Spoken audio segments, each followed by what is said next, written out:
Hi friends, இது பல்சுவை Tamil audio நாவல் stream. நம்ம சேனலை இன்னும் சப்ஸ்கிரைப் பண்ணாதவங்க சப்ஸ்கிரைப் பண்ணுங்கள். பக்கத்தில் இருக்க பெல் ஐகானை கிளிக் பண்ணுங்கள். நம்ம நோட்டிஃபிகேஷன் உடனே கிடைக்கும். லைக் பண்ணுங்கள், ஷேர் பண்ணுங்கள், மறக்காமல் கமெண்ட் பண்ணுங்கள். இது கனவில் கண்ட காதல் பகுதிகள் 9 முதல் 11 வரை. அன்று மாலை 6 மணிக்கு பரத் ஒரு புதிய காரில் வந்து இறங்கினான். அவனுடன் மிக அழகாக ஊர்பட்ட அலங்காரமும் நகைகளுமாக ஒட்டி உரசியபடி மகாராணி போல் தலை நிமிர்ந்து வந்தாள் ஒரு பெண். அவள்தான் அந்த சினிமா ஹீரோயின் ரேஷ்மா என்று கிசுகிசுத்தாள் சிவகாமி. அவள் முகத்தில் தெரிந்த வெறுப்பும் கோபமும் சுவனாவிற்கு திகைப்பாக இருந்தது. உங்களுக்கு அவர்களை பிடிக்காதா மாமி என்றாள். அவளோடு பழகினால் யாருக்கும் அவளை பிடிக்காது, பரத் தம்பியை தவிர. படியேறி வந்த அவர்களை பார்த்து சுந்தரி வேகமாக மாடியில் உள்ள தன் அறைக்கு சென்று விட்டாள். சிவகாமியோ சமையல் அறைக்குள் நுழைந்து விட்டாள். சுமனா என்ன செய்வது என்று தெரியாமல் திகைத்து நிற்கும்போது பரத் அருகில் வந்து, Sumana, meet my dear Reshma என்று அறிமுகப்படுத்தினான். சுமனாவை என் அம்மாவின் பிரியமான சுமனா என்றான். இருவரையும் சேர்த்து பார்த்த பரத் சுமனாவிற்கு முன்னால் ரேஷ்மா காகித பூ போல் என்று எண்ணினான். அவன் மன ஓட்டம் அவனுக்கே திகைப்பாக இருந்தது. ரேஷ்மா முகம் மலர சுமனாவை பார்த்து சிரித்தாள். சுமனாவும் சிரித்து கொண்டு வணக்கம் தெரிவித்து, அவள் கண்களை நேருக்கு நேர் பார்த்தவள் திடுக்கிட்டாள். புலியின் கண்களைப் போல் உக்கிரத்துடன் மிரட்டின. சுமனாவின் உடம்பு ஒருமுறை பயத்தில் சிலிர்த்தது. ரேஷ்மா டக்கென்று தன் பார்வையை மாற்றிக் கொண்டாள். இப்படியும் ஒரு பார்வையா என்று அதிர்ந்தாள் சுமனா. அதே வேகத்தோடு மாறிய அவள் பார்வையையும் நினைத்து வியந்தாள். வாருங்கள் என்றாள் சுமனா தன் உணர்ச்சிகளை மறைத்து கொண்டு. சுமனா, நீ அனுப்பிய பிரியாணி முதல் குலோப் ஜாமுன் வரை மிச்சம் வைக்காமல் எல்லாவற்றையும் ரேஷ்மாவே சாப்பிட்டு விட்டாள். இவ்வளவு நன்றாக சமைத்த சமையல்காரியை என் வீட்டிற்கு அனுப்பிவிடுங்கள் என்கிறாள் என்றவன் இரு கைகளையும் கொட்டி கலகலவென்று சிரித்தான். சுமனா புன்னகை செய்தாள். பரத் ரேஷ்மாவிடம் புன்னகை செய்தான். மிகுந்த சந்தோஷத்துடன் இருப்பது போல் சுமனா உணர்ந்தாள். பாவம் என்று பரத்தை நினைத்து மனம் பரிதாபப்பட்டது. சமையல்கார மாமி தனியாக செய்யவில்லை, நாங்கள் சேர்ந்துதான் செய்தோம் என்றாள். நானும் அதைத்தான் சொன்னேன். சுமனா கைப்பக்குவத்தில்தான் சாப்பாடு இவ்வளவு ருசியாக இருக்கும் என்று என்றான் பரத். அப்படியா? அப்படியானால் அந்த கைகளுக்கு பரிசு கொடுத்துவிட வேண்டியதுதான் என்று ஸ்டைலாக நெளிந்து கொண்டு கூறினாள் ரேஷ்மா. ஒரு நிமிடம் என்ற சுமனா மான் குட்டியைப் போல் துள்ளி கொண்டு போய் சுந்தரியை அழைத்து வந்தாள். எந்த உணர்ச்சியையும் காட்டாமல் சுமனாவை பின்தொடர்ந்து வந்த சுந்தரி முன்னால் வந்தாள். சுந்தரியை பார்த்தவுடன் ரேஷ்மாவின் முகம் சுருங்கியது. வா ரேஷ்மா, எப்படி இருக்கிறாய் என்று கேட்டுவிட்டு பரத்தின் அருகில் அமர்ந்து கொண்டாள் சுந்தரி. சுமனாவையும் உட்காரச் சொன்னாள்.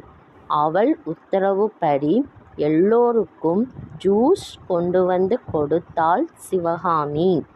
அம்மா சுமனாவை பார்த்து வாழ்த்துக்கள் சொல்லிவிட்டு அப்படியே ஒரு பரிசு பொருளும் கொடுத்துவிட்டு போக வந்திருக்கிறாள் ரேஷ்மா என்றான் பரத். ஓ, கல்யாண பரிசா என்றாள் சுந்தரி. கல்யாண பரிசு இல்லை, இன்று பரத்திற்கு வந்த சாப்பாட்டை நான் சாப்பிட்டேன். வெகு அருமையாக இருந்தது. அதற்கு ஒரு பாராட்டு தெரிவித்துவிட்டு சமையல் செய்த கைகளுக்கு வளையல்கள் பரிசு தரலாம் என்று வாங்கி வந்தேன் என்று கூறிய ரேஷ்மா தான் கொண்டு வந்த பரிசு பொருளை சுந்தரியிடம் கொடுத்தாள். சுந்தரி அதை பிரிக்காமல் அப்படியே சுமனாவிடம் கொடுத்தாள். சுமனா அதை பிரித்தாள். உள்ளே ஒரு ஜோடி கல் வளையல்கள் பளபளத்தன. வெள்ளை கற்களும் சிவப்பு பச்சை கற்களுமாக ஒளியை வாரி இறைத்தன. மிக அழகாக இருந்தது. சாதாரண சமையலுக்கு இவ்வளவு காஸ்ட்லியான பரிசா? டூ மச் என்றாள் சுமனா. கல்யாண பரிசும் என்றுதான் வைத்து கொள்ளுங்களேன் ரேஷ்மா. கல்யாண பரிசு என்றால் மணமகனுக்கு பரிசு இல்லையா என்றான் பரத் குறும்பாக அவளை பார்த்து சிரித்தபடி. மணமகனுக்கு பரிசாக நான் என்னையே கொடுத்திருக்கிறேன் என்றாள் வில்லங்கமாக. சுந்தரியின் முகம் அவள் பதிலால் அவமானத்தில் சிவந்தது. பரத் கூட இந்த பதிலை எதிர்பார்க்கவில்லை. என்ன உளறுகிறாய் என்றான் கோபமாக. நான் ஒன்றும் உளரவில்லை. என் மனதை நான் உன்னிடம் பறிகொடுக்கவில்லையா? உன் அம்மாவிற்கு கூட என் மனம் நன்கு தெரியும். ஆனால் அம்மாவிற்குத்தான் என்னை ஏற்க மனமில்லை என்றாள் மனக்கசப்புடன். இந்த விகல்பமான பேச்சை மேலும் வளர்க்க விரும்பாத சுமனா, அம்மா இரவு சாப்பாட்டிற்கு என்ன செய்ய வேண்டும் என்று கேட்டாள். ரேஷ்மா, இன்று இரவு நீயும் இங்கேயே சாப்பிடேன் என்றான் பரத். இல்லை பரத், நான் வீட்டில் போய் சாப்பிட்டு கொள்கிறேன். கடைசியில் நான் சொல்ல வந்ததை மறந்துவிட்டேன். அம்மா, நீங்கள் சுமனாவையும் பரத்தையும் அழைத்து கொண்டு நாளை மாலை எங்கள் வீட்டிற்கு வர வேண்டும். திருமண தம்பதிகளுக்கு ஒரு சின்ன ட்ரீட் என்றாள் ரேஷ்மா. அடுத்த நாள் மாலை பரத் தன் மனைவி சுமனாவை மட்டும் ரேஷ்மாவின் வீட்டிற்கு அழைத்து சென்றான். சுந்தரி ஏதோ காரணம் சொல்லி மறுத்துவிட்டாள். ரேஷ்மாவின் வீட்டை பார்த்து சுமனா மலைத்து நின்றுவிட்டாள். பரத் அவளை விட பெரிய ஹீரோ. அவளை விட அதிக வருடங்கள் இந்த சினிமா உலகத்தில் நிலைத்திருப்பவன். ஆனால் அவன் வீட்டை அப்படியே தூக்கி இவள் வீட்டில் ஓர் ஓரத்தில் வைத்து விடலாம் போல் இருந்தது. ஆனால் சுமனா தன் உணர்ச்சிகளை வெளிக்காட்டவில்லை. வீட்டிற்குள் நுழையும்போதே ஓரமாக இருந்த ஷூ ரேக்கில் செருப்புகளும் ஷூக்களும் நிரம்பி வழிந்தன. அதில்லாமல் வெளியில் வேறு இறைந்து கிடந்தன. வீட்டில் நிறைய விருந்தினர்கள் போல் தெரிகிறது என்றாள் சுமனா. அதெல்லாம் இல்லை, இறைந்து கிடக்கும் காலணிகளை வைத்து சொல்கிறாயா? இதெல்லாம் அவளுடையதே. அவளே ஒரு ஆடம்பர பிரியை. அவள் தொழிலும் அப்படி என்று சொல்லி சிரித்தவாறு பரத் உள்ளே சென்றான். சுமனாவும் அவனை பின்தொடர்ந்தாள். மிக ஆடம்பரமான வீடு, ஆடம்பரமான இன்டீரியர் டெக்கரேஷன். சாதாரண பங்களா போல் இல்லை, ஒரு அழகான அரண்மனை போல் ஜொலித்தது. ஒரு வேலைக்காரி இவர்களை வரவேற்று உட்காரச் சொன்னாள். உள்ளே போய் இருவருக்கும் ஆரஞ்சு பழச்சாறு கொண்டு வந்து வைத்தாள். அம்மா மேலே யாருடனோ போனில் பேசிக் கொண்டிருக்கிறார்கள்.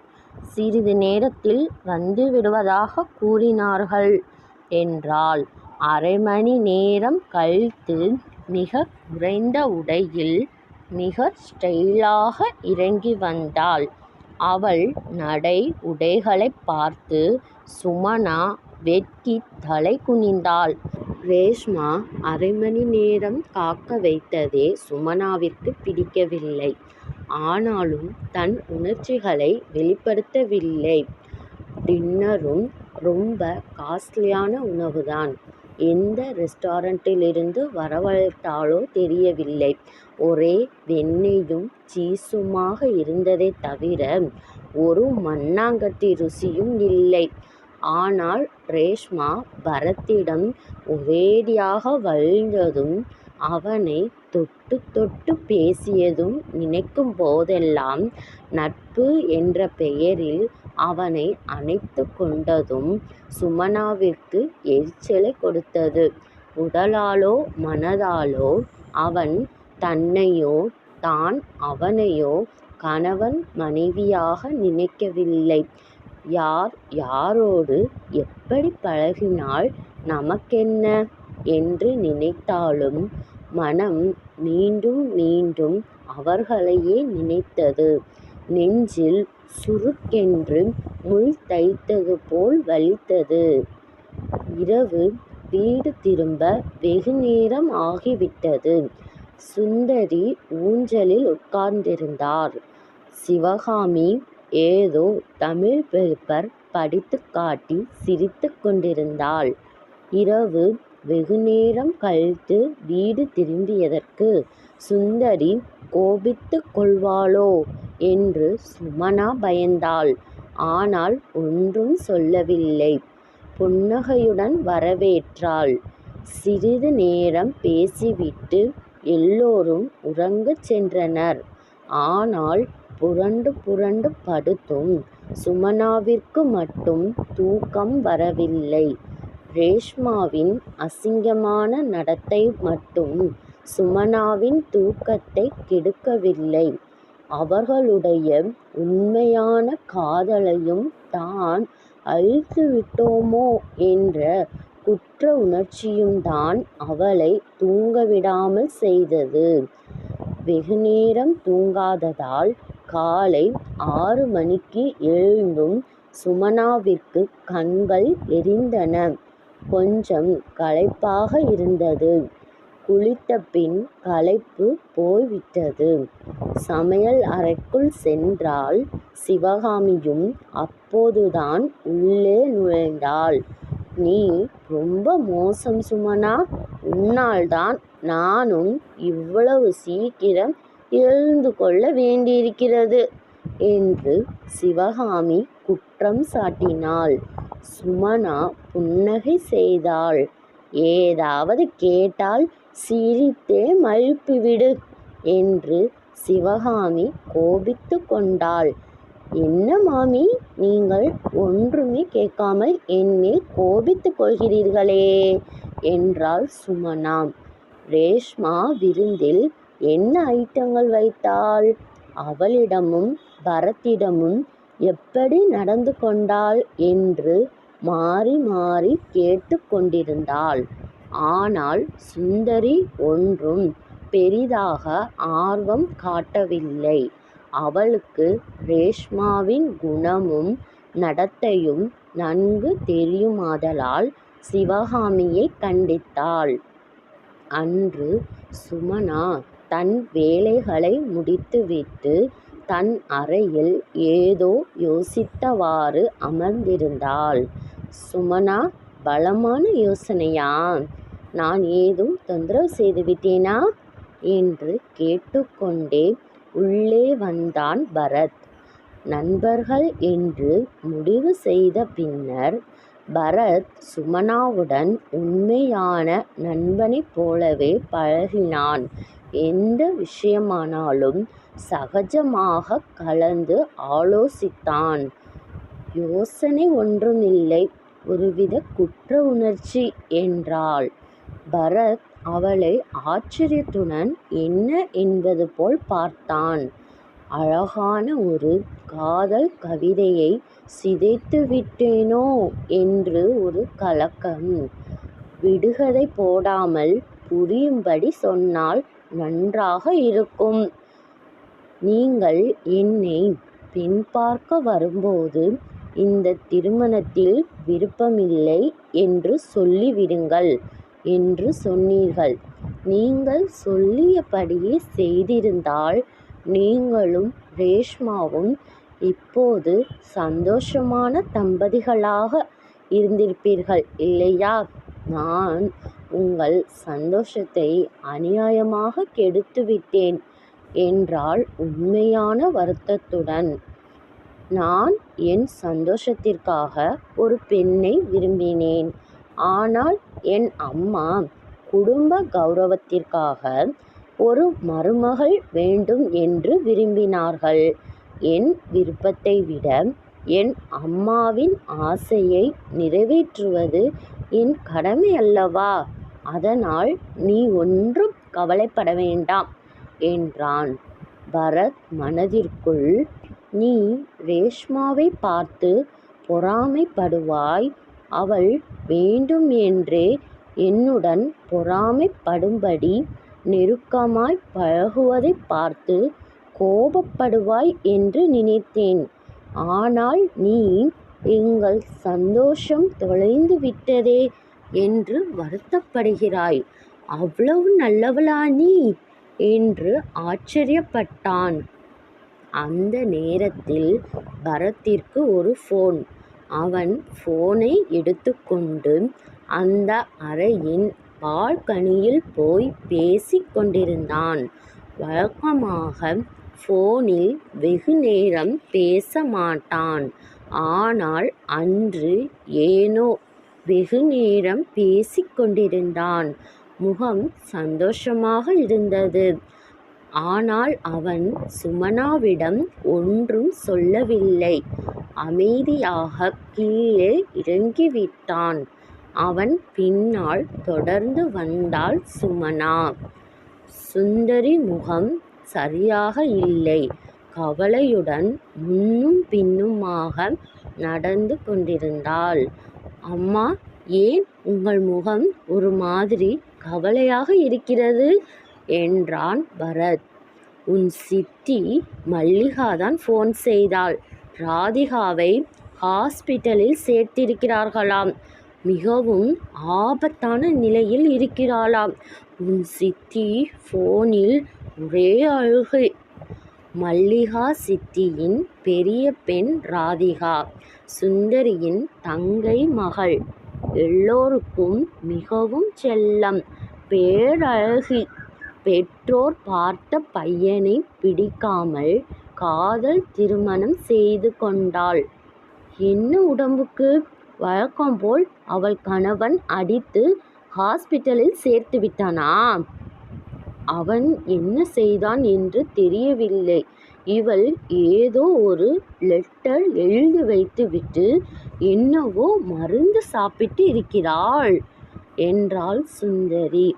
பரத், நீயும் சுமனாவும் உன் சித்தியுடன் போயிருந்து கொஞ்சம் உதவி செய்ய முடியுமா? அம்மா, நான் இப்போதே கிளம்புகிறேன். சுமனா, நீயும் வருகிறாயா? நாம் வருவதற்கு ஒரு வாரம் ஆகுமே. அம்மாவால் அத்தனை நாட்கள் நீ இல்லாமல் இருக்க முடியுமா என்றான் பரத். அம்மாவை நான் பார்த்து கொள்கிறேன், நீங்கள் போய் வாருங்கள் என்றாள் சிவகாமி. கனவில் கண்ட காதல் பகுதிகள் 9 முதல் 11 வரை நிறைவடைந்தது. மீண்டும் அடுத்த பகுதியில் உங்களை சந்திக்கிறேன். நம்ம சேனலை இன்னும் சப்ஸ்கிரைப் பண்ணாதவங்க மறக்காமல் சப்ஸ்கிரைப் பண்ணுங்கள். பக்கத்தில் இருக்க பெல் ஐக்கானை கிளிக் பண்ணுங்கள். நம்ம நோட்டிஃபிகேஷன் உடனே கிடைக்கும். லைக் பண்ணுங்கள், ஷேர் பண்ணுங்கள், மறக்காமல் கமெண்ட் பண்ணுங்கள். நன்றி, வணக்கம்.